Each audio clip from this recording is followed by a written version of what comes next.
Оқушылар, бүгінгі біздің жаңа сабағымыздың тақырыбы үйкеліс күші, үйкеліс әрекетін техникада ескеру.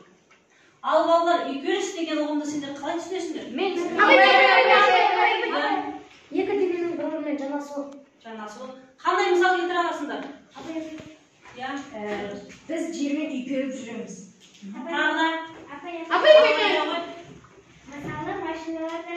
машиналардың дөңгелектері жерге үйкеледі. Үйкеледі, иә? Енді осы айтқандарыңды алдарыңдағы қағазға салып түсіріңдер. Қандай мысалдар бар?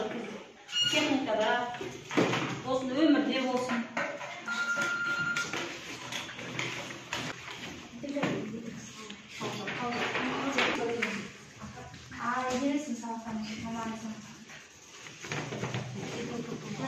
Бұл санамен біз таудан сырғанағанда үйкеліс болады. Бұл жерде машинаның дөңгелегі үйкеліп тұр. Иә. Машина жүріп келе жатыр жолмен, иә? Дөңгелегі үйкеліп тұр, отыра ғой. Екі топтың оқушылары да үйкеліс туралы ұғымды жақсы айтады. Яғни өз ойларын айтады. Ал енді бізде негізгі үйкелістің ережесі мынандай. Дене қозғалған кезде жанасқан беттердің бойымен қозғалысқа қарсы бағытта пайдаланылатын күш үйкеліс күші деп аталады екен. Яғни үйкеліс күші қозғалыстарға әрқашанда қарама-қарсы бағытта болады екен. Тәжірибе жасайық. Мен динамометрдің көмегімен мына денені өлшеп алдым бірінші.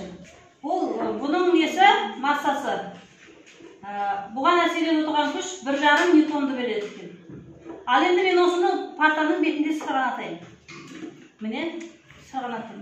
Ал менің әсер етіп отырған күшім, бұл жерде динамометрдің көрсетуі, ол дененің өзінің алдындағы салмағынан әлдеқайда кіші болып тұр. Неге? Өйткені бұл жерде үйкеліс әсер етіп отыр, иә? Ендеше мен бұл жерден үйкеліс күші әрқашанда менің тартып жатқан тарту күшіме қарама-қарсы бағытталады екен. Яғни осыны сызбасын көрсетейін сендерге. Менің денем мынандай денеге, яғни бұл партаның үстінде жанасып тұр. Мен тарту күші әсерінен денені не істедім? Тарттым, иә? Ал тарту күші оңға қарай бағытталып тұр. Ал керісінше үйкеліс күші әрқашанда осыған қарама-қарсы, теріс. Яғни үйкеліс күшіміз теріс бағытталады екен. Яғни тарту күшіне қарама-қарсы бағытталатын күшті үйкеліс күші деп атаймыз. Ал енді мен жаңа өлшегенде дененің күші салмағы 1,5 ньютон болды. F тең 1,5 ньютон болды, иә? Ал енді мен үйкеліс күші әсер еткен кезде, яғни F үйкеліспен тартқан кезде әлдеқайда, яғни 4,5 ньютон күшпен тарттым. Ал енді мен осы жерден үйкеліс коэффициентін анықтап аламын. Яғни дененің кедір-бұдырлығы, жазықтығы, яғни үйкеліс коэффициенті деп аталады.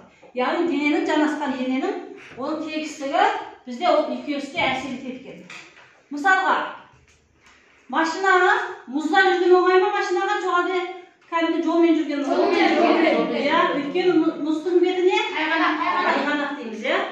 Мұзда біз емін-еркін жүру үшін не істейміз? Бетіне не себеміз? Топырақ, тас себеміз, иә? Өйткені біздің жүргендемізді үйкелісті азайту үшін біз үстіне тас себеміз. Яғни үйкеліс. Енді осы жерде мен үйкеліс коэффициентін, яғни үйкеліс күшінің формуласы мю көбейтілген n. Бізде бұл жерде бізге үйкеліс коэффициенті деген, яғни ұғым енгіземіз. Үйкеліс коэффициенті деп отырғанымыз, яғни күштің үйкеліс күшінің нормал күшке қатынасына тең екен.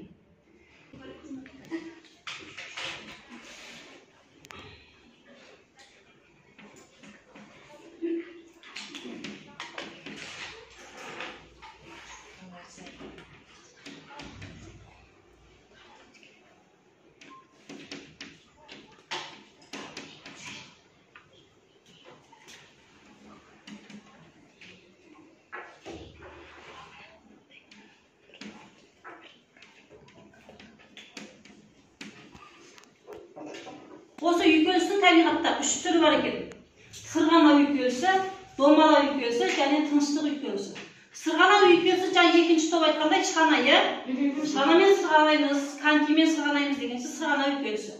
Домалау үйкелісі яғни дөңгелек заттарға дөңгелек заттардың яғни жер бетінде домалау. Мысалға жаңа бірінші топ қорғады, яғни автокөліктің жерде дөңгелеп жүруі. Екіншісі тыныштық. Тыныштық үйкеліске біз кез келген нәрсе мысалы келтіре аламыз. Мысалы тыныштықта тұрған денелер. Мысалы парта, мысалы ноутбук, партамен не істеп тұр? Тыныштықта үйкеліп тұр. Яғни үйкеліс күшінің осындай 3 түрге бөлінеді екен. Үйкелілер алдарында тұрған денемен өздерің тәжірибе жасап көріңдерші, осы алдарында тұрған денелердің үйкеліс коэффициентін анықтайды.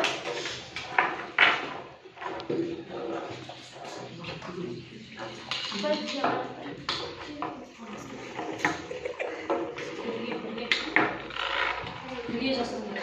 Қараңыз.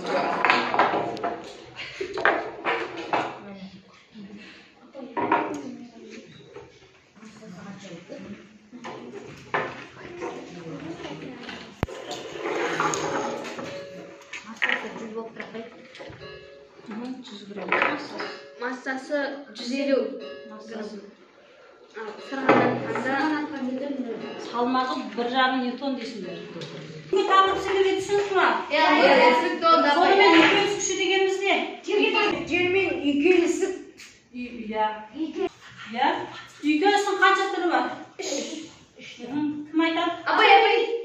Домалау, сырғанау, тыныштық.